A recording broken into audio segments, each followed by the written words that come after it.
भारतवर्ष में एक राजा राज्य करता था। वह बड़ा प्रतापी था, दानी था। वह नित्य गरीबों और ब्राह्मणों की सहायता करता था। यह बात उसकी रानी को अच्छी नहीं लगती थी। वह ना ही गरीबों को दान देती, ना ही भगवान का पूजन करती थी, और राजा को भी दान देने से मना किया करती थी।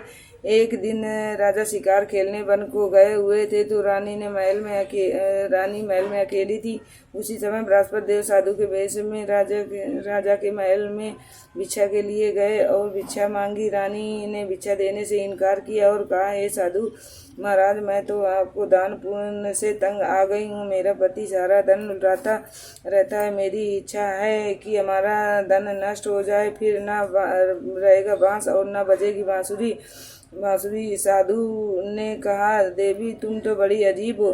धन संतान तो सभी चाहते हैं, पुत्र और लक्ष्मी तो पापी के घर भी होनी चाहिए। यदि तुम्हारे पास अधिक धन है तो भूखों को भोजन, प्यासों के लिए प्याऊ बनवाओ, मुसाफिरों के लिए धर्मशालाएं खुलवाओ। जो निर्धन अपनी कुंवारी कन्याओं का विवाह नहीं कर सकते, उनका विवाह करा दो। ऐसे और कई काम हैं जिनके करने से तुम्हारा यश लोक परलोक में फैलेगा, परंतु रानी पर उपदेश का कोई प्रभाव न पड़ा। वह बोली, महाराज, मैं आप मुझे कुछ न समझाएं। मैं ऐसा धन नहीं चाहती जो जगह जगह मारती फिरूं। साधु ने उत्तर दिया, यदि तुम्हारी ऐसी इच्छा है तो तथास्तु। तुम ऐसा करना कि बृहस्पतिवार को घर लीपकर पीली मिट्टी से अपना सिर धोकर स्नान करना, भट्टी चढ़ाकर कपड़े धोना। ऐसा करने से आपका सारा धन नष्ट हो जाएगा। इतना कहकर वह साधु महाराज वहाँ से अंतर्ध्यान हो गया। जैसे वह साधु कहकर गया था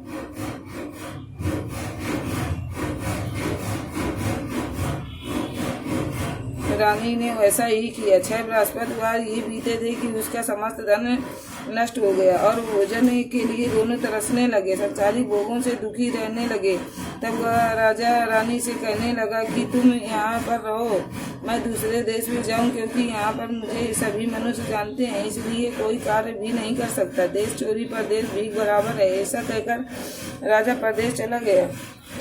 वहाँ जंगल को जाता और लकड़ी काट कर लाता और शहर में बेचता है। इस तरह जीवन व्यतीत करने लगा। एक दिन दुखी होकर जंगल में एक पेड़ के नीचे चिंतित रूप से आसन जमाकर बैठ गया। वह अपनी दशा याद करके व्याकुल होने लगा। बृहस्पतिवार का दिन था। एकाएक उसने देखा कि निर्जन वन में एक साधु प्रकट हुआ।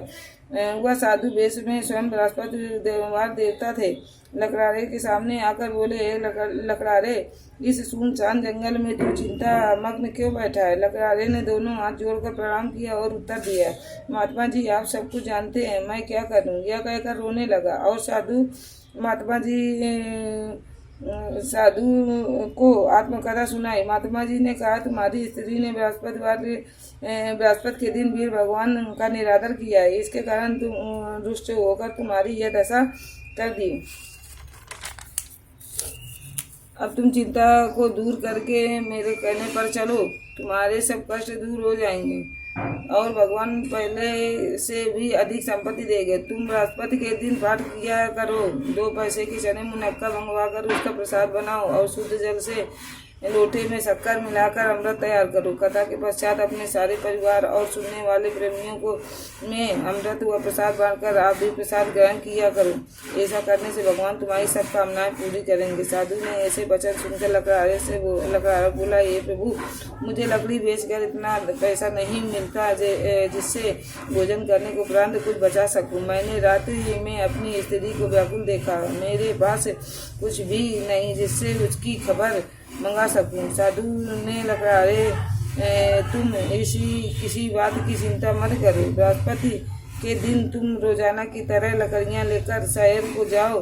तुमको रोज से दोगुना धन प्राप्त होगा, जिससे तुम भली भांति भोजन कर लोगे तथा बृहस्पति देव की पूजा का सामान भी आ जाएगा। इतना कहकर साधु अंतर्ध्यान हो गया। धीरे धीरे समय व्यतीत होने पर फिर वही बृहस्पतिवार का दिन आया। लकड़ारा जंगल से लकड़ी काटकर किसी भी शहर में बेचने गया। उसे उस दिन से उस दिन से अधिक रुपया मिला। राजा ने चना गुड़ आदि लाकर गुरुवार का व्रत किया। उस दिन से उसके सभी क्लेश दूर हुए। परंतु जब दोबारा गुरुवार का दिन आया तो बृहस्पति का व्रत करना भूल गया। इस कारण बृहस्पति भगवान नाराज हो गए। उस दिन से उस नगर के राजा ने विशाल यज्ञ का आयोजन किया तथा शहर में एक घोषणा करा दी कि कोई भी मनुष्य अपने घर में भोजन न बनावे, न आग जलावे। समस्त जनता मेरे यहाँ भोजन करने आवे। इस आज्ञा को जो न मानेगा उसके सब लिए फांसी की सजा दी जाएगी। इस तरह की घोषणा संपूर्ण नगर में करवा दी गई। राजा की आज्ञानुसार शहर के सभी लोग भोजन करने के लिए लकड़ारा कुछ देर से पहुंचा। इसलिए राजा उसको अपने साथ घर ले गए और ले जाकर भोजन करा रहे थे कि रानी की दृष्टि उस खूंटी पर पड़ी जिस पर उसका हार लटका हुआ था।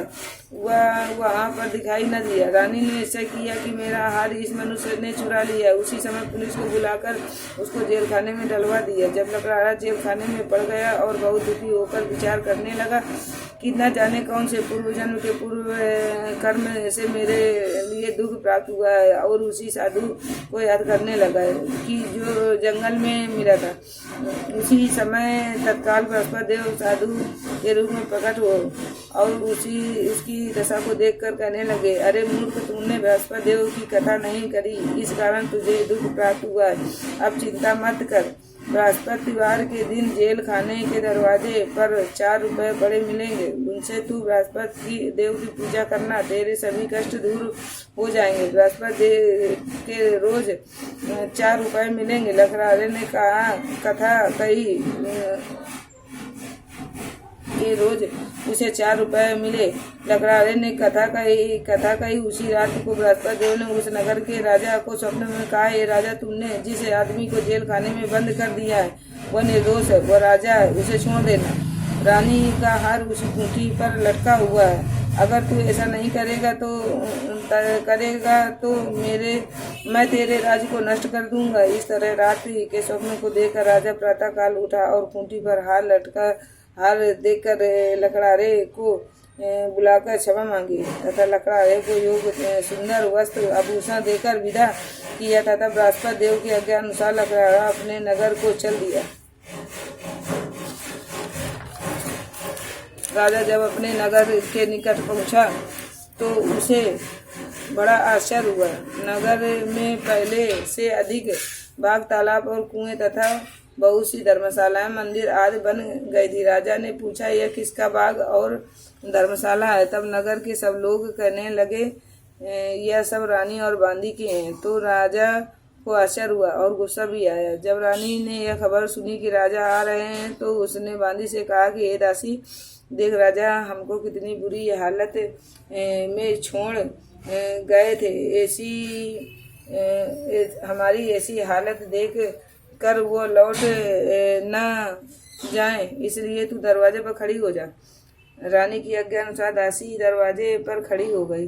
राजा आए तो बांदी उन्हें अपने साथ लिवा लाई। तब राजा ने क्रोध करके अपनी रानी से पूछा कि यह धन तुम्हें कैसे प्राप्त हुआ? तब उन्होंने कहा, हमें यह धन सब बृहस्पति देव ने इस व्रत के प्रभाव से प्राप्त हुआ है। राजा ने निश्चय किया कि 7 रोज बाद तो सभी बृहस्पति देव का पूजन करते हैं, परंतु मैं रोजाना दिन में 3 बार कहानी कहा करूँगा तथा रोज व्रत करूँगा।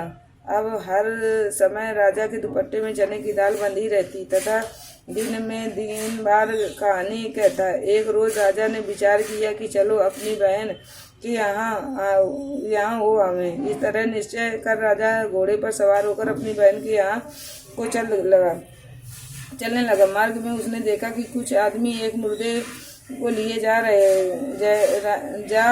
हैं। उन्हें रोककर राजा ने कहा, अरे भाइयों, मेरी बृहस्पति देव की कहानी सुन लो। वे बोले, लो, हमारा तो आदमी मर गया, इसको अपनी कथा की पड़ी है। परंतु कुछ आदमी बोले, अच्छा, कहो, हम तुम्हारी कथा भी सुनेंगे। राजा ने दाल निकाली और जब कथा आधी हुई थी कि मुर्दा हिलने लगा, और जब कथा समाप्त हो गई तो राम राम करके वह मनुष्य उठ खड़ा हो गया। आगे आगे मार्ग में उसे एक किसान खेत में हल चलाता मिला। राजा ने उसे देखा और बोला, अरे भैया तुम मेरी बृहस्पतिवार की कथा सुन लो। किसान बोला, जब तक मैं तेरी कथा सुनूंगा तब तक 4 अरैया खेत जोत लूंगा। जा अपनी कथा किसी और को सुनाना। इस तरह राजा को आगे चलने लगा। राजा के हटते ही बैल पछाड़ खाकर गिर गए तथा उसके पेट में बड़ी जोर का दर्द होने लगा। उस समय उसकी माँ रोटी लेकर आई। जब यह देखा तो अपने पुत्र से सब हाल पूछा और बेटे ने सभी हाल कह दिया। तो बुढ़िया दौड़ी दौड़ी उस घुड़सवार के पास गई और उसे बोली कि मैं तेरी कथा सुनूंगी, अपनी कथा मेरे खेत पर चलकर ही कहना। राजा ने बुढ़िया के खेत पर जाकर कथा कही। इससे सुनते ही वह बैल उठकर खड़े हुए तथा किसान के पेट का दर्द बंद हो गया। राजा अपनी बहन के घर पहुंचा। बहन ने भाई की खूब मेहमानी की। दूसरे रोज प्रातः काल राजा जगा तो वह देखने लगा कि सब लोग भोजन कर रहे हैं। राजा ने अपनी बहन से कहा कि ऐसा कोई मनुष्य है जिसने भोजन नहीं किया हो, मेरी बृहस्पतिवार की कथा सुननी। बहन बोली, हे भैया, यह देश ऐसा ही है, यहाँ पहले लोग भोजन करते हैं, बाद में अन्य काम करते हैं। अगर कोई पड़ोस में हो तो देखाऊं। वह ऐसा कहकर देखने चली गई, परंतु उसे कोई ऐसा व्यक्ति नहीं मिला जिसने भोजन न किया हुआ था। वह एक कुम्हार के घर गई जिसका लड़का बीमार था। उसे मालूम हुआ कि उनके यहाँ 3 रोज से किसी ने भोजन नहीं किया। रानी ने अपने भाई की कथा सुनने के लिए कुम्हार के पास कुम्हार से कहा। वो तैयार हो गया। राजा ने जाकर बृहस्पतिवार की कथा सुनाई, जिसको सुनकर कुम्हार का बेटा लड़का ठीक हो गया। अब तो राजा की बहन के यहाँ प्रशंसा होने लगी। एक रोज राजा ने अपनी बहन से कहा कि हे बहन, हम अपने घर को जाएंगे, तुम भी तैयार हो जाओ। राजा की बहन अपनी सास से कहा। सास ने कहा, हाँ चली जा, परंतु अपने लड़के को मत ले जाना, क्योंकि तेरे भाई के कोई औलाद नहीं है। बहन ने अपने भैया से कहा, भैया मैं तो चलूंगी, कोई बालक नहीं जाएगा। वो राजा बोला, जब कोई बालक नहीं चलेगा तब तुम क्या करोगी। बड़े दुखी मन से राजा अपने नगर को लौट आया। राजा ने अपनी रानी से कहा, हम निर्वंशी राजा हैं, हमारा मुंह देखने का भी धर्म नहीं है और कुछ भोजन आदि नहीं किया। रानी बोली, हे प्रभु, बृहस्पति देव ने हमें सबको दिया है, औलाद अवश्य देंगे। उसी रात को बृहस्पति देव ने राजा के स्वप्न में कहा, राजा उठ, सभी सोच त्याग, तेरी रानी गर्भ से। राजा को यह बात सुनकर बड़ी खुशी हुई। महीने में उसकी रानी के गर्भ में एक सुंदर पुत्र पैदा हुआ। तब राजा बोला, हे रानी, स्त्री बिना भोजन के रह सकती है, बिना कहे नहीं रह सकती। जब मेरी बहन आवे तो तुम उसे कुछ मत कहना। रानी ने किया। जब राजा की बहन ने यह शुभ समाचार सुना तो वह बहुत खुश हुई तथा बधाई लेकर अपने भाई के यहाँ आई। तभी रानी ने कहा, घोड़ा चढ़कर तो नहीं, गधा चढ़ी आई। राजा की बहन बोली, भाभी, मैं इस प्रकार न कहती तो तुम्हें औलाद कैसे मिलती। बृहस्पति देव ऐसे ही हैं, जैसे जिसके मन में कामनाएं होती हैं सभी को पूर्ण करते हैं। जो सद्भावना पूर्वक बृहस्पतिवार का व्रत करता है एवं कथा पढ़ता है अथवा सुनता है और दूसरों को सुनाता है, बृहस्पति देव उसकी मनोकामनाएं पूर्ण करते हैं। भगवान बृहस्पति देव सदा रक्षा करते हैं। संसार में सद्भावना से भगवान जी का पूजन व्रत सच्चे हृदय से करते हैं तो उनकी सभी मनोकामनाएं पूर्ण करते हैं। जैसे सच्ची भावना से रानी और राजा ने उनकी कथा का गुणगान किया तो उनकी सच्ची इच्छाएं बृहस्पति देव ने पूर्ण की थी। इसलिए पूर्ण कथा सुनने के बाद प्रसाद लेकर जाना चाहिए। हृदय में उनका मनन करते हुए जयकारा बोलना चाहिए। बोलो बृहस्पति देव भगवान की जय, बोलो विष्णु भगवान की जय। हेलो मेरी यूट्यूब फैमिली, अगर मेरा भगवान बृहस्पति देव भगवान की पूजा अच्छी लगी हो और अगर मेरी कथा में जो गलती हुई हो तो माफ़ करना, अच्छी लगी हो तो बेल आइकन करना लाइक करना और कमेंट करना। जय बृहस्पति देव महाराज की जय, बोलो विष्णु भगवान की जय।